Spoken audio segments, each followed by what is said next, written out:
Les terroristes qui ont enlevé le randonneur français Hervé Gourdel en Algérie ont donc donné 24 heures à François Hollande pour renoncer à la participation de la France à la coalition contre l'État islamique en Irak. En menant cette politique, le gouvernement met-il nos ressortissants en danger ? C'est la question qui fâche de 7h15 sur Europe 1. Et pour y répondre, je reçois Jacques Miard. Bonjour monsieur. Vous êtes député UMP des Yvelines et membre de la Commission des Affaires étrangères à l'Assemblée nationale. On connaît malheureusement la détermination de l'État islamique et de ses affidés dont font partie ceux qui ont enlevé Hervé Gourdel. Est-ce qu'il faut prendre le risque aujourd'hui de voir nos compatriotes décapités au nom de cette coalition ?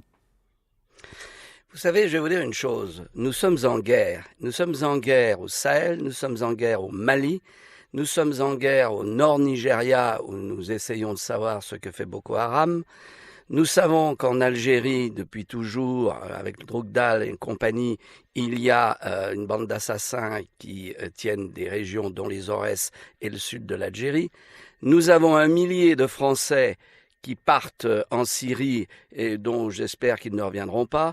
Eh bien, je crois savoir que nous sommes en guerre partout. L'affaire de la coalition, bien sûr qu'il ne faut pas apparaître comme l'Occident contre l'islam, ce serait une faute. Et nous n'avons pas rejoint, je dirais, le commandement américain. Nous avons nos propres forces. Mais il faut savoir qu'aujourd'hui, malheureusement, il y aura de la casse, parce que nous avons affaire à des gens qui sont des assassins, des gens qui veulent nous détruire et des gens qui sont motivés par un intégrisme religieux dévastateur. Donc ça veut dire qu'on ne se pose même pas la question, Jacques Miard, quitte à sacrifier ce malheureux Hervé Gourdel, c'est ça ? Mais malheureusement, quand on va dans les Aurès faire de l'escalade de haute montagne, on prend malheureusement un risque. Mais vous savez, vous pouvez très bien avoir une bombe qui explose aujourd'hui en France, et ce seront les mêmes gens. Même s'ils ne sont pas directement reliés en réseau, ils sont franchisés sur le plan de l'idéologie. Vous évoquez vous-même le risque d'attentat, Jacques Miard, sur le territoire national. Est-ce qu'on ne met pas de l'huile sur le feu, justement, en allant... Parce que les Américains, ils n'ont pas besoin de nous en Irak. Techniquement, c'est symbolique, mais ils n'ont pas besoin de nous. Mais nous avons pris une position qui a été approuvée par l'ensemble de la classe politique française et les Français, à savoir qu'il fallait intervenir pour ne pas laisser ces assassins génocidaires massacrer effectivement les chrétiens, la minorité chrétienne et azadi dans le nord de l'Irak. Eh bien, effectivement, il faut que ce soit aussi les États arabes qui se bougent et se mobilisent contre ces assassins. Mais à partir du moment où nous avons décidé d'essayer de protéger ces minorités religieuses face à ces gens, eh bien, nous avons des risques. Je ne connais pas de politique qui soit sans risque. Mais pardon Jacques Miard, mais si demain matin on apprend qu'Hervé Gourdel a été égorgé, vous tiendrez le même discours ? Mais malheureusement, je tiendrai toujours le même discours. C'est pas parce que vous allez quand même pas prendre un État comme la France qui lutte contre ces assassins partout dans le monde, y compris sur le territoire national, parce que malheureusement, il y a un otage.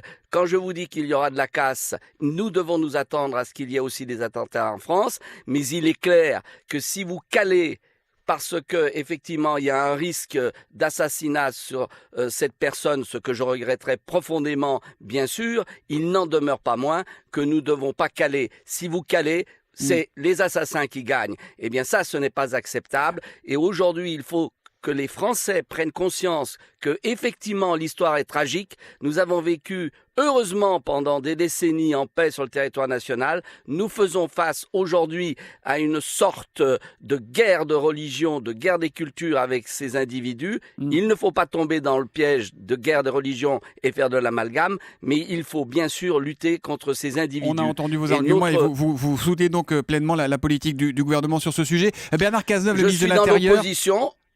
Oui. Je suis dans l'opposition, mais je suis réaliste. Je sais que c'est une lutte qui va durer des années, donc il ne faut pas se cacher derrière le petit doigt. Il faut être ferme. Il faut nous donner les moyens. Ce que je reproche au gouvernement aujourd'hui, c'est d'avoir baissé notre garde, d'avoir baissé notre niveau des forces armées. Rapidement, et ça, pour très finir, important. Jacques Miard, Bernard Cazeneuve a dit hier que la France n'avait pas peur. Les Français ont l'air d'avoir peur. Et vous avez peur ?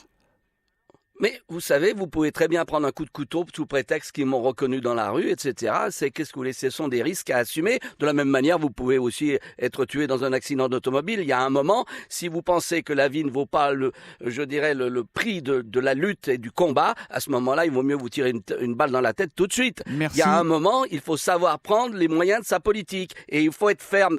Les Français n'ont pas peur, mais il est clair qu'il va falloir lutter. Merci Jacques Miard d'avoir été en direct sur Europe 1 ce matin. Rappelons qu'il y aura un débat demain à l'Assemblée nationale sur l'engagement de la France. Merci, bonne journée à vous.